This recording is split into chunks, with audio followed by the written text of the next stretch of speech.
Quand t'as peur, tu t'isoles, tu souffres, tu vis à moitié ta vie, tu te sens seul. Alors balance ta peur, ta vulnérabilité et ta force. Pour ce nouvel épisode du podcast, j'ai choisi une femme dont l'histoire unique nous apprend une réelle définition du mot résilience. Passant de la place de petite fille en deuil à celle de mère qui gère ses peurs, elle nous raconte comment sa capacité à traverser la mort de ses proches lui a permis de donner la vie. J'ai une enfance heureuse, plutôt classique pour une fille unique en fait, pas gâtée mais pas non plus délaissée. Et j'ai été préparée très jeune, donc on m'a confrontée assez jeune à la maladie de ma mère parce qu'il fallait que je comprenne qu'elle vivrait pas très très vieille, que la maladie de ma mère était grave, même si on ne parlait pas forcément des détails ou quoi que ce soit. Je savais juste que ça allait pas fort, que ça allait se dégrader avec le temps, mais que pour l'instant ça allait, donc fallait en profiter maintenant, quoi. Et j'ai été habituée aux rendez-vous à l'hôpital, aux hospitalisations, aux opérations. J'ai été confrontée à ça très jeune et ça m'a fait mûrir plus vite, je pense, parce qu'il a fallu très tôt que je m'occupe d'elle. Comme mon père travaillait, que ma mère restait à la maison, et que moi, quand j'avais pas école, c'était moi qui devais m'occuper d'elle quand ça allait pas. Au début, ça arrivait pas très souvent, parce qu'elle était relativement en bonne santé. Et puis, au fur et à mesure des opérations et des dégradations de sa santé, en fait, il a fallu que je sois plus autonome, plus vite. Et quand ma mère avait des gros soucis de santé, qu'elle pouvait plus trop s'occuper d'elle, entre guillemets, en fait, j'étais là. Donc à partir de 9-10 ans, quand ma mère faisait des crises d'épilepsie, c'était moi qui devais l'aider. Si elle tombait, c'était moi qui devais faire en sorte qu'elle se fasse pas plus mal, ou etc. Mais ça m'a pas... c'est pas pour autant que je me dis que j'ai eu une enfance plus dure que les autres ou quoi, parce que je pense qu'il y a pire forcément que moi. C'est quelque chose que je dirais assez souvent. Il y a des gens qui sont dans une situation bien pire que la mienne. J'ai pas grandi en me disant mince, ma maman va mourir jeune. Moi, pour moi, elle allait vivre, elle allait être grand-mère, tout ça, quoi. C'était pas quelque chose qui était présent dans ma tête quotidiennement. Et j'ai commencé à me rendre compte que c'était vraiment grave quand son traitement commençait à plus faire effet, en fait. Parce que, pour raconter un peu sa vie, elle a eu plusieurs hémorragies cérébrales qui ont commencé à l'âge de 9 ans. Donc elle a sa première hémorragie cérébrale à 9 ans. Ça l'a laissé paralysée du côté droit. Donc il a fallu qu'elle apprenne à marcher, à écrire, à parler, etc. Et elle en a fait 2-3 autres dans sa vie qui ont été moins importantes, mais qui ont quand même eu des conséquences sur sa santé, donc qui ont provoqué de l'épilepsie, des migraines, des soucis moteurs, des soucis de parole au fur et à mesure. Elle avait beaucoup de mal à s'exprimer dans les dernières années. Pour moi, en fait, je me suis pas dit j'ai pas une enfance normale, je suis pas comme les autres. Pour moi, c'était normal, en fait. C'était mon enfance, c'était ma vie. Et quand le traitement a commencé, quand ces traitements pour les migraines, pour l'épilepsie ont commencé à plus trop faire effet, quand les médecins savaient plus quoi faire, là, je me suis dit ça pue un peu quand même. C'était pas fou.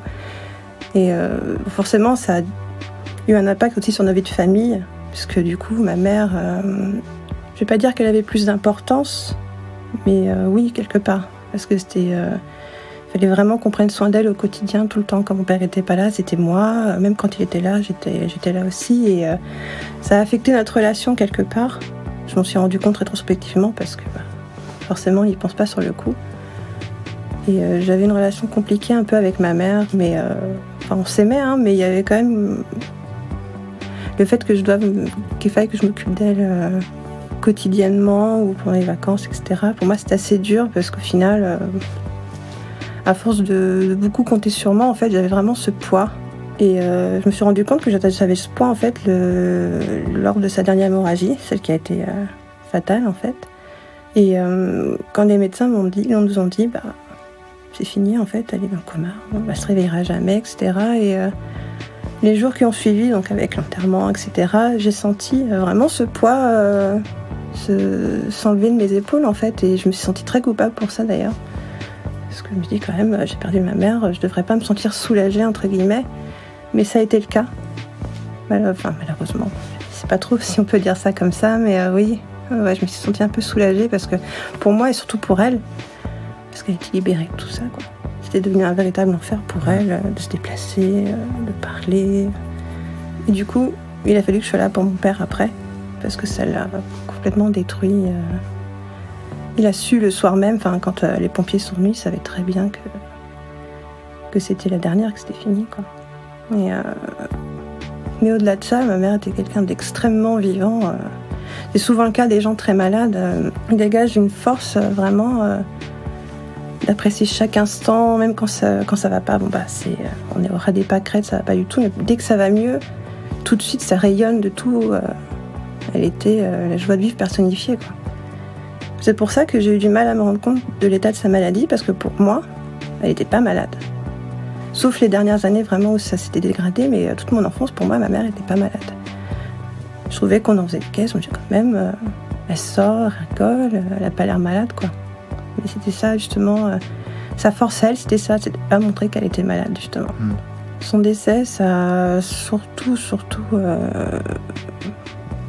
forcément énormément affecté mon père. Je pense que le poids qu'il avait lui aussi, qui était bien plus important que le mien à ce niveau-là, quand le poids s'est levé, en fait, ça a déclenché des soucis de santé de son niveau aussi, puisque forcément, comme il était stressé, il fumait beaucoup, etc. Donc forcément, ça pouvait pas amener de bonnes choses de fumer pendant autant de temps. La chance que j'ai eue, c'est que j'ai quand même grandi dans une famille très unie, très aimante, malgré les soucis qu'il pouvait y avoir de santé, financiers et compagnie. Ils m'ont vraiment protégée de ça. Du coup, moi, j'ai des souvenirs d'enfance vraiment merveilleux, quoi. Et l'impact que ça a eu sur ton père, du coup, ça... Ouais, lui, pendant quelques jours, pas un mot. La première fois que je le voyais pleurer autant. Alors, voir son père pleurer, je pense que pour beaucoup, c'est quelque chose d'assez marquant. Et il s'est effondré, il a tout sorti, il s'est vraiment laissé aller tout ce qui se retenait, en fait, d'exprimer pendant toute cette période où c'était très difficile. Il a tout sorti pendant les jours qui ont suivi, en fait, l'enterrement. Et il continuait de vivre parce que j'étais là. Je pense qu'il continuait à se battre, à se montrer fort parce que j'étais là, en fait. Et à l'époque, j'étais en couple avec quelqu'un depuis quelques temps, et je pense qu'il se sentit rassuré aussi que moi, de mon côté, je continuais à avancer, j'avais mes études, etc. J'étais en couple. Quand j'ai décroché mon premier boulot, quelques mois après, mon père a commencé à aller un peu moins bien. Il avait souvent mal au dos, souvent pas bien. Il commençait vraiment à avoir une mauvaise mine. Il a passé des examens, fait des radios, et le coup près est tombé. C'était un cancer du poumon, à un stade assez avancé, trop avancé. D'accord, donc ça faisait déjà un moment. Oui, ça faisait très... En fait, il s'en était pas forcément rendu compte, mais on avait déménagé, etc. Et c'était très compliqué pour lui de soulever des choses. Il avait très très mal au dos. C'est vraiment centré dans son dos, en fait. Et il a pas... Sur le coup, il y pensait pas, quoi, parce qu'il disait, je commence à être vieux, des choses comme ça. Et malheureusement, il s'est avéré que le cancer était déjà très avancé, le cancer était très agressif, il commençait déjà à attaquer la colonne vertébrale, en fait. Il est hospitalisé dès les résultats de la radio, etc. Donc je suis arrivée en catastrophe à l'hôpital. Il m'a dit qu'il avait un cancer, etc. Et il est rentré à l'hôpital, je crois, en juin, et il est décédé en septembre. La réaction des médecins ce jour-là est assez... c'est des médecins, donc quelque part, ils sont confrontés à ça assez souvent. Mais quand il est décédé, j'étais présente. Et mon oncle aussi, donc son frère. Et quand ils nous ont annoncé le décès, en fait, les médecins m'ont dit, mais en fait, vous savez très bien dans quel état il était. Oui, mais quand même, ça change rien, en fait. La douleur. Hein. Ça enlève pas la douleur. Et aller à l'hôpital, je me suis effondrée, j'ai hurlé. C'était pas la même réaction par rapport à ta mère ? Du tout. En fait, ma mère est partie dans son sommeil. Donc, c'était très doux par rapport à tout ce qu'elle avait vécu. Mais mon père, je l'ai vu de mes yeux partir, en fait. Et on m'a fait sortir pour qu'ils essaient de le réanimer, mais c'était beaucoup plus dur que ma mère, en fait, quelque part. Même si ça peut paraître inapproprié de comparer, mais en fait... quand ma mère est décédée, il y avait toujours mon père, il y avait mon oncle. C'est vrai que j'en parle pas trop parce que... Mais il était très présent aussi, c'était le frère de mon père, il m'a élevée comme sa fille, enfin, c'était vraiment quelqu'un de très très proche. Et t'as pas de frères et sœurs? Non, je suis fille unique. Okay. Je suis fille unique, oui, c'est un détail important. je suis fille unique. Okay. Les jours, les semaines qui ont suivi, ça a été, j'étais un zombie. Je me laissais vivre, enfin, je me laissais transporter, voilà, il a fallu faire toutes les démarches qu'il fallait pour l'enterrement, etc. C'est moi qui ai tout fait. Tu avais quel âge, toi? 22? J'avais 22 ans, 22 ans. Ouais. Le deuil, c'est quelque chose de particulier, enfin, en tout cas pour moi, parce que il y en a beaucoup qui se définissent que par ça. J'ai quelqu'un dans ma famille, ma grand-mère maternelle, par exemple, qui ne se définit que par ça. Depuis la mort de sa fille, donc depuis 14 ans, elle ne vit qu'à travers ça, en fait. Elle y pense forcément tout le temps, parce que c'est son enfant qu'elle a perdu, donc je ne peux même pas imaginer ce que ça fait, mais c'est très dur, en fait. C'était très dur pour moi de faire mon deuil, parce que c'est pas qu'elle m'en empêchait, mais c'est qu'elle me le rappelait tout le temps. Dès qu'on se voyait, dès qu'on se parlait, c'était pauvre de nous, on est toutes seules. Mais moi, j'avais pas besoin, enfin, ça me freinait dans mon deuil, en fait. Je pouvais pas... J'étais obligée de lui penser à chaque fois que je l'appelais, quoi. Elle me le rappelait à chaque fois. Et c'était vraiment très, très dur. Parce que, quelque part, je voulais elle aussi qu'elle continue à avancer, mais elle n'y arrivait pas, quoi. Elle n'y arrive toujours pas à l'heure d'aujourd'hui. Quand on se voit, il y a forcément un moment où elle va m'en parler. À chaque fois. C'est une façon de garder la personne un peu je pense, mais le problème, c'est qu'elle elle se rappelle, elle a du mal à se rappeler des bons souvenirs. Pour elle, il y a juste sa mort. C'est ça, ce qui reste, c'est... Ce qui reste de ma mère, c'est ça. Comment ça s'est passé pour toi, alors? Comment t'as traversé ça? Avec le temps, en fait. Avec le temps, il n'y a que ça qui aide. Vraiment, si j'ai un message à transmettre aux gens, il n'y a que le temps qui peut aider. C'est ça, ouais. C'est vrai que ça ressort beaucoup comme idée. Ouais, parce que on prend le temps qu'il faut. Enfin, moi, j'ai pris le temps qu'il fallait pour pleurer, pour être en colère, pour les étapes, entre guillemets, classiques du deuil. Mais il faut prendre le temps d'accepter ça, de le digérer, surtout d'extérioriser tout ça. J'en parlais à des amis proches qui je leur disais, ça va pas et tout. Du coup, ils étaient présents pour moi. C'est surtout les amis qui étaient présents pour moi plutôt que le reste de ma famille, qui était assez absente, on va dire. Après avoir pris le temps de digérer tout ça, d'avoir pleuré, etc., je me suis dit, qu'est-ce que je fais maintenant? Est-ce que je vis dans le passé à remémorer que ce moment où je les ai perdus, où je m'en sers pour continuer à avancer et me rappeler d'eux dans les bons moments et me rappeler ce qu'ils m'ont appris, pas forcément ce qu'ils m'ont appris volontairement, de l'image que j'ai gardée d'eux en fait en tant que couple, en tant que personne. Et à partir de ce moment-là, c'est pas forcément conscient. Enfin, on se dit pas un jour, aujourd'hui, ça va, quoi, je vais avancer, c'est bon. C'est vraiment en y repensant, je me dis tiens, c'est vrai que j'ai avancé, j'ai fait du chemin. Maintenant, c'est un peu plus facile. Ça reste très compliqué aux dates anniversaires. Ouais. Et pas forcément aux anniversaires de naissance, mais aux anniversaires de mort, en fait. Donc c'est septembre. Ma mère est décédée le 24 octobre. Mon père le 24 septembre. Donc après, il y a les fêtes de Noël qui arrivent. Mon anniversaire en février. Donc toute cette période-là est assez compliquée. Ouais. Surtout qu'entre-temps, il y a eu la naissance de ma fille. Donc tout ça se suit et c'est moins compliqué avec les années. Mais ces jours-là, même si j'y pense pas forcément, il y a toujours un moment dans la journée où je me dis tiens, c'est vrai. Ouais. Ces jours-là. Et c'est le fait entre guillemets, d'être touché à chaque fois un peu différemment, année après année, qui fait que tu sens que tu avances. Ouais, c'est moins difficile. Ouais. C'est moins difficile avec les années. Les 2-3 premières années, ça a été très compliqué. Bon, c'était pas la crise de larmes à chaque fois, c'était pas non plus le jour où j'allais pas bosser, où je restais chez moi, cloîtrée. Ça, j'ai jamais pu le faire. Finalement, tu t'empêcherais de faire complètement le deuil? Non. Ou... Tu vois, est-ce qu'il y a encore de la culpabilité à lâcher ça? Non. Non, du tout. Il y a quelque chose de très particulier que ma grand-mère n'accepte pas. Je ne vais pas au cimetière. J'y suis allée les 3 premières années, après la mort de ma mère et donc après de mon père.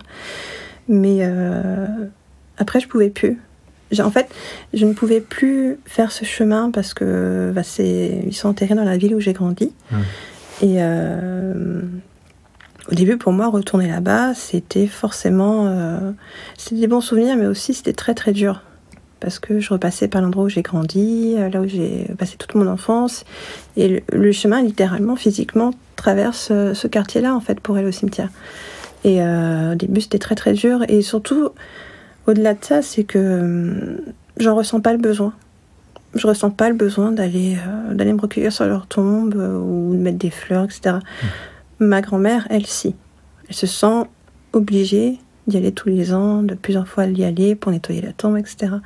C'est un reproche qu'elle me fait quasiment tous les ans. Pourquoi t'y vas pas ? Elle n'arrive pas à comprendre que pour moi, c'est pas un besoin. Ouais.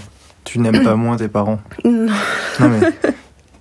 Peut-être ça, pour l'aider à comprendre, ça peut être ça aussi. Tu sais, mamie, je les aime pas moins en fait en n'y allant pas. Ou voilà, c'est ma façon à moi de traverser. En fait, ces c'est épreuves, pas une question. Pour elle, je pense que c'est pas une question de moins les aimer, mais c'est une question de devoir.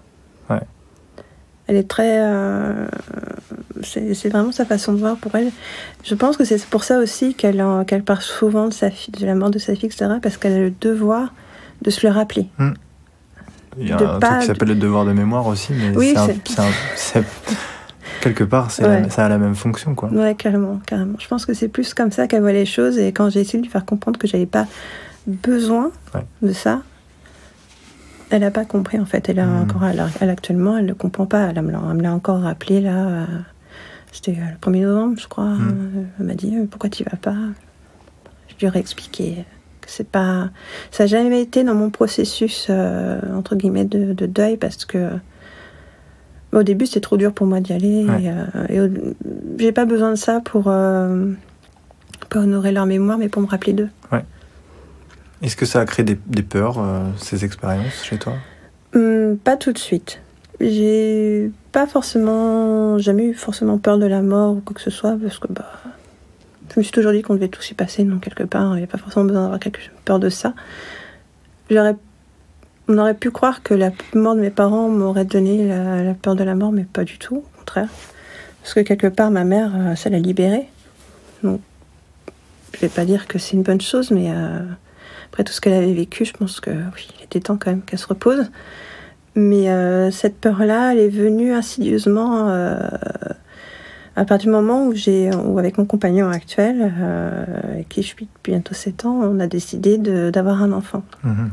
Bon, forcément, je me suis dit, il n'y aura pas mes parents le jour où mon enfant va naître, etc., pour les anniversaires. Bon. Ça, c'est quelque chose que j'ai travaillé, entre guillemets, pour moi. Parce que mon compagnon, là, il a encore ses parents, heureusement. Mais c'est vraiment à la naissance de ma fille où je me suis dit... j'ai pas envie de la perdre, quoi. C'est là que la peur a commencé à grandir. Mais c'est pas une peur qui me bouffe au quotidien, mais c'est vraiment des moments où je me dis, où d'un coup, j'ai vraiment la gorge qui se serre en la regardant. Je me dis, où j'ai vraiment peur de la perdre. Alors la perdre, elle, c'est-à-dire elle qui disparaît, ou justement toi qui disparaît, et du coup vous se retrouvez, elle, comme tu as été dans une position où sa mère est plus là. C'est vrai que je me suis jamais vraiment posé la question comme ça. Ça peut être les deux. Ouais, je pense que c'est un peu les deux, parce que je suis un peu peut-être sadique, mais je m'imagine peut-être le jour où il arrivera un accident, où on m'appelle pour me dire qu'il y a quelque chose, j'ai vraiment peur qu'elle disparaisse, qu'elle meure, quoi. Je pense que si jamais ça devait arriver un jour, malheureusement, je l'ai déjà dit plusieurs fois, même si ça peut paraître bizarre, mais j'y survivrai pas, quoi. C'est là, comme ça, maintenant, c'est clair que... Donc ce serait la peur de perdre encore quelqu'un de ta famille, quoi. Et étonnamment, on peut se dire, oui, mais ça peut te faire pareil pour ta grand-mère. Il y a un ordre dans les choses, en fait.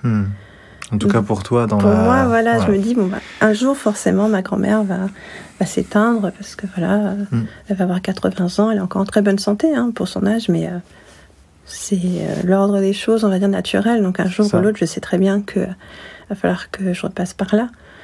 Mais quand je pense s'il va arriver quelque chose à ma fille, je pense que je sais pas du tout, malgré ce que m'ont vécu et la perte de mes parents, et je n'en ai pas parlé, mais de la perte de mon oncle aussi.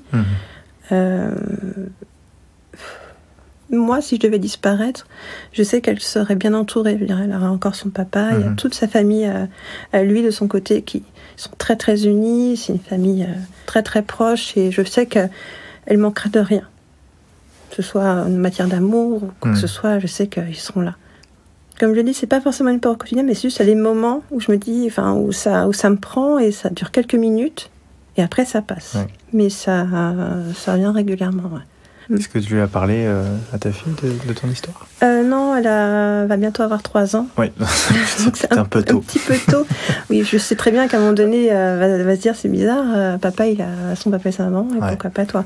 Après, je lui expliquerai très simplement que voilà, des fois dans la vie, il y a des choses qui se passent un peu plus tôt que les autres, mais justement, par rapport à ma fille, quand j'étais enceinte d'elle, donc il y a 3 ans, le frère de mon père, donc mon oncle, celui qui était très présent dans ma famille, il était là quasiment tout le temps, tous les jours. Il est décédé dans des conditions très particulières, en fait. J'ai trouvé ça, son décès, j'ai trouvé ça injuste. C'est vraiment le sentiment que j'avais le plus, c'était de l'injustice, en fait. Parce que il était heureux comme tout de me savoir enceinte. Je savais qu'il allait être présent aussi pour elle, etc. C'est vrai que sur le coup, je me suis dit, putain, encore, quoi. Les 3 piliers. Ouais. Et mais vraiment, son décès, j'ai vraiment vécu ça, et je sens encore aujourd'hui comme une injustice, parce que elle était jeune encore, et puis il est mort d'un arrêt cardiaque. Ça a tout remonté, en fait. Ouais. Quand il est décédé, je me suis rappelée de ma mère, de mon père, mais malheureusement, à ce moment-là, je me rappelais que des moments où le décès est arrivé, en fait. Quand mon oncle est décédé, j'ai dû faire mon deuil de lui. Et à ce moment-là, en plus, il y a le deuil de mes parents qui a remonté. Et il a fallu que je regère, en fait, cette remontée, en fait, de tristesse qui était liée à mes parents, en fait. Et ça a été compliqué, ouais. C'est quoi l'injustice pour toi, à cet endroit-là ? Parce que il se faisait une joie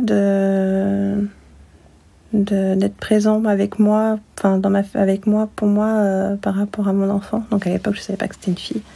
Pour ma fille, parce que il était heureux, mais comme si c'était la sienne, quoi. Elle était vraiment, comme il était présent pour moi, en fait, dans toute mon enfance, je savais très bien que il se projetait déjà, en fait. Il allait pas non plus être tout le temps chez moi, mais je savais très bien que il la couvrirait de cadeaux, il serait un tonton poule, entre guillemets, et j'ai trouvé ça injuste qu'en plus d'avoir perdu son frère, etc., d'avoir vécu ça avec moi, le deuil de mes parents et tout, qu'il puisse pas avoir ces instants de bonheur avec moi, avec nous. Sur le compte Instagram de Balance ta peur, il y a beaucoup de personnes qui partagent la peur justement de perdre leurs proches, en fait, ou surtout ces personnes sont encore là.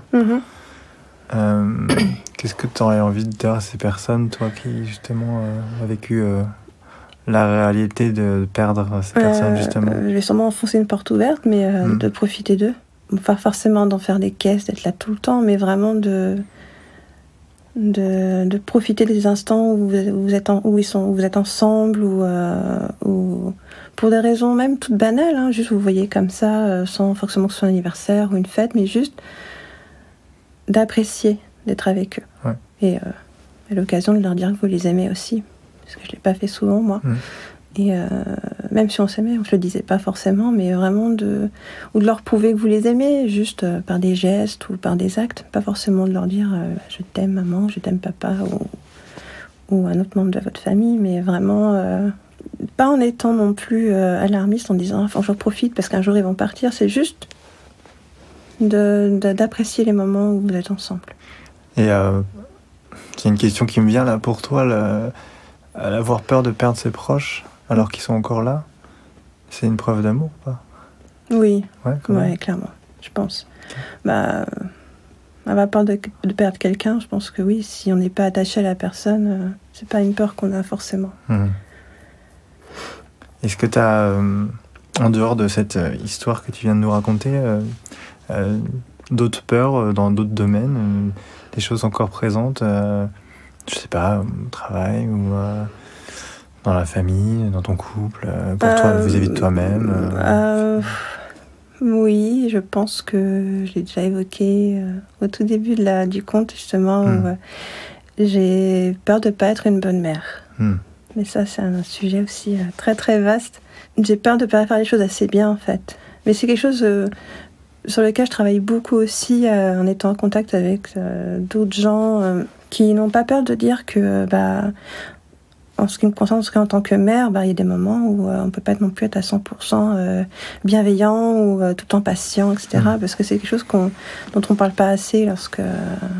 En tout cas pour les femmes, lorsqu'elles veulent être mères, on a l'image de la mère parfaite, patience à 2000%, toujours gentille, etc.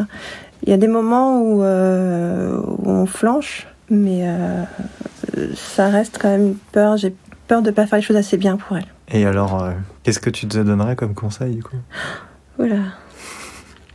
J'ai envie de dire ça, mais c'est en anglais, c'est « go with the flow ». En gros, et c'est ce que j'essaie de faire vraiment au quotidien. Ouais. Pourtant, c'est quelque chose... pour revenir vite fait au deuil de mes parents, c'est quelque chose que j'ai appliqué très très tôt. C'est on y va au jour le jour, on verra comment ça se passe, etc. Et ça m'a beaucoup aidé d'ailleurs dans mon deuil, c'est de pas me mettre la pression de me dire il faut que je fasse honneur à leur mémoire, que j'ai une carrière de fou, une vie de famille de fou. Je me suis dit non, il faut que je continue à vivre et on verra en fonction de ce qui se passera. Et avec l'éducation de ma fille, j'essaie de faire pareil. Okay. J'essaie de même mettre moins la pression parce qu'on m'a dit tu te la mets toute seule. Et c'est sans doute vrai, à 100%, mais j'essaie vraiment d'y aller au jour le jour. Et il y a des jours avec, des jours sans, mais j'essaie de faire mon maximum. Ouais. Ok, donc pour toutes les personnes du conte qui ont peur de perdre leurs proches ou qui sont en deuil, etc., ce serait go with the flow. Ouais, c'est le mot de la fin. Ouais, je pense que ça peut être le mot de la fin. Ouais, c'est vraiment Pour moi, ça n'a pas été trop le cas, mais à mon avis, quand on perd un proche, le reste de la famille, en fait, il peut y avoir une espèce d'unité qui va se faire pour essayer de surmonter ça. Moi, je l'ai fait toute seule. Peut-être que ça peut être un peu plus simple, entre guillemets, quand il y a de la famille proche qui reste là, mais pour faire son deuil personnel, je pense qu'il faut vraiment se laisser aller à ses émotions et continuer à avancer en se disant on verra ce que demain nous apportera, et puis un jour après l'autre. Un jour après l'autre, ouais, exactement. Et l'importance de laisser s'exprimer ses émotions. Surtout, c'est ce que fait pas ta grand-mère, par exemple, tu penses? Pas du tout. Okay. Elle est dans le faire honneur à tout ça, mais quelque part... Et puis elle s'est mis une pression aussi elle-même, c'est de remplacer ma mère. Enfin, de remplacer mes parents, pour le coup. Vis-à-vis de toi? Ouais, vis-à-vis de moi, en fait. Et je lui ai dit qu'il fallait pas qu'elle se mette autant la pression, que ça va, je suis adulte. Enfin, à l'époque, j'étais déjà assez grande. Et, okay. Mais c'est quelque chose qui l'empêche clairement de faire son deuil. Je pense qu'elle a fait son deuil une partie, mais elle le vit surtout par rapport à ça. Ouais. Et je trouve ça un peu dur pour elle, en fait, pour elle-même, parce qu'elle s'empêche de voir les choses qui vont bien. Okay. Il y a plein de choses qui vont bien malgré ça. J'aime bien cette phrase pour finir. Il y a plein de choses qui vont bien malgré ça. Ok, donc voir le verre... Ouais, moitié plein. Moitié plein. Okay. Bon, super. Merci. Merci.